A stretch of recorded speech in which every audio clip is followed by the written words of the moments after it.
Bismillahirrahmanirrahim.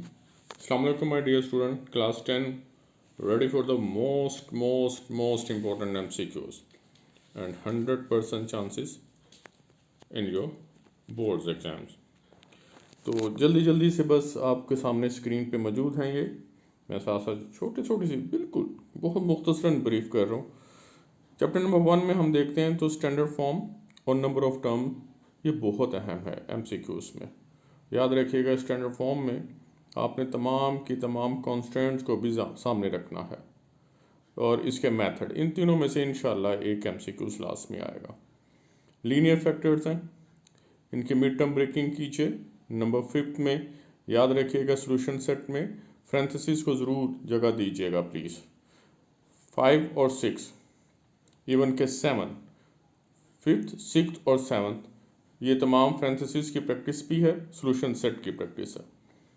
Number 8 MCQs में root of an equation which does not satisfy the equation तो extraneous root कहलाती है। Chapter number 2 पे है। तो चैप्टर नंबर 2 में 3 लॉजिक्स हैं।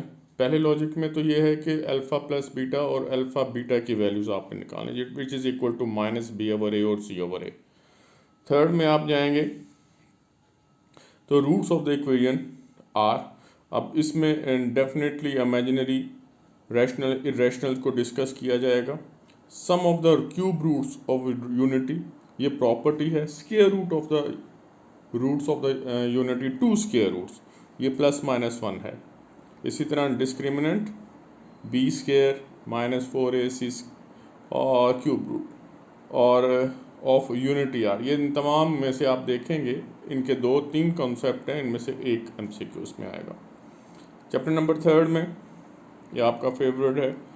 इसमें a/b या x/y में कोइंसिडेंट्स और एंटीसीडेंट्स के बारे में, फिर इसके बाद मीन प्रोपोर्शनल आ गया और नंबर 4 MCQs ये मेरा ख्याल है 7 टाइम जो है वो बोर्ड में आया हुआ। फोर्थ प्रोपोर्शनल, इन्वर्टेंडो और वेरियस इन्वर्स वेरिएशंस ये तमाम के तमाम भी MCQs का अहम MCQs का हिस्सा है। अब आ जाएं चैप्टर नंबर 4 पर। चैप्टर नंबर 4 पर जो मैंने देखा है आइडेंटिटी इक्वेशंस के बारे में वो काफ़ी यानी कि कॉन्शियस होते हैं MCQs के बारे में। x की तमाम वैल्यू जो हैं इसको सेटिस्फाई करें। फिर इसके बाद कुछ डेफिनेशंस हैं प्रॉपर और इम्प्रॉपर फ्रैक्शंस के लिहाज से, और पार्शियल फ्रैक्शंस की जब आप करते हैं तो वो प्लीज़ ये ज़रूर ज़हन में रख लीजिएगा कि पार्शियल फ्रैक्शंस करने से पहले आप उसको प्रॉपर या इम्प्रॉपर लाजमी चेक करना। चैप्टर नंबर 5 सेट के बारे में है। सेट की डेफिनेशन, सिंगलटन, नो सेट आ गया यानी कि एम्प्टी सेट आ गए, पावर सेट आ गया, इसके नंबर ऑफ एलिमेंट्स, कार्डियंस प्रोडक्ट आ गए, या सबसेट और सुपरसेट का कॉन्सेप्ट जो कि 1 से लेके 7 तक बल्कि 6 तक मौजूद है। फिर आ जाए 7, 8 MCQs। 7 और 8 में आपने डिसजॉइंट में A यूनियन B को आपने देखना है, एम्प्टी सेट है या यूनियंस हैं डेफिनेटली, और A क्रॉस B आपने देखना है कि नंबर ऑफ एलिमेंट कितने हैं। डोमेन और रेंज का कॉन्सेप्ट आपको आना चाहिए। किसी भी ऑडिट पेयर में फर्स्ट एलिमेंट जो डोमेन है और सेकंड एलिमेंट जो है वो रेंज कहलाती है। और क्वाड्रेंट का कौन सा पॉइंट्स कौन से क्वाड्रेंट में है तो ये वैसे 9th में, लेकिन 1-2 दफ़ा ये 10th में है क्योंकि 5th चैप्टर्स में आप देखें फिलिंग द ब्लैंक में क्वाड्रेंट ज़रूर पूछा गया है। इसी तरह 12 और 13 भी प्रॉपर्टी है। 14th फिर जो है वो क्वाड्रेंट ही को मैंने डिस्कस किया यहाँ। चैप्टर नंबर 6 स्टैटिस्टिक, इसमें ज़्यादातर जो है वो डेफिनेशंस को ज़हन में रखते हैं।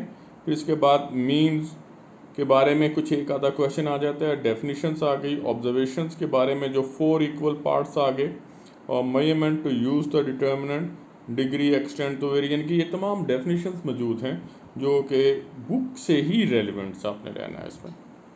चैप्टर नंबर 7, पहले तो डेफिनेशंस आ गई एंगल की, फिर आपने रेडियन की डिग्री में और डिग्री की रेडियन में कन्वर्जेंस हैं, और कुछ यहाँ सब के सब MCQs जो है वो आप कैलकुलेटर से कर सकते हैं। और ये सारे के सारे जो हैं इन ये कैलकुलेशंस हैं, इसमें पाइथागोरस आइडेंटिटी के बारे में लाजमी एक MCQs आता है। चैप्टर नंबर 9 में जाते हैं। तो चैप्टर नंबर 9, 10, 11, 12 एंड 13 ये सब आइडेंटिकल है, इसमें हम कोई डिफ्रेंशिएट नहीं कर सकते। ये सर्कल के बारे में है, सर्कल का रेडियस आ गया, लोकस आ गया, सिम्बॉलिकली आ गया, ये तमाम चीज़ें इसमें मौजूद हैं। चैप्टर नंबर 10 टेंजेंट्स के बारे में आ जाएगा और सीकेंट के बारे में। 11 जो है कुछ टेक्निकल्स हैं, लेकिन अगर 11 के MCQs देखें तो पहले पेज के हर जितने भी MCQs हैं वो कभी कान को दाएं तरफ से खींच रहे हैं, कभी बाएं तरफ से। तो इसमें एक दो जो हैं वो 3 MCQs जो हैं वो मैंने वहाँ से पिक किए हैं। बाकी गुडलक को तो और कुछ हो नहीं सकता, इन्हीं को आपने हाँ एक आधा पिक्चर MCQs आता है, लेकिन वो बहुत रेयर चांसेस हैं। पिक्चर्स में आपने वही डबल या उसका सर्कम एंगल और सेंट्रल एंगल को ज़रूर ध्यान में रखना। नेक्स्ट इंशाल्लाह हम डेफिनेशंस की तरफ जाएंगे। And take care. अल्लाह हाफिज़।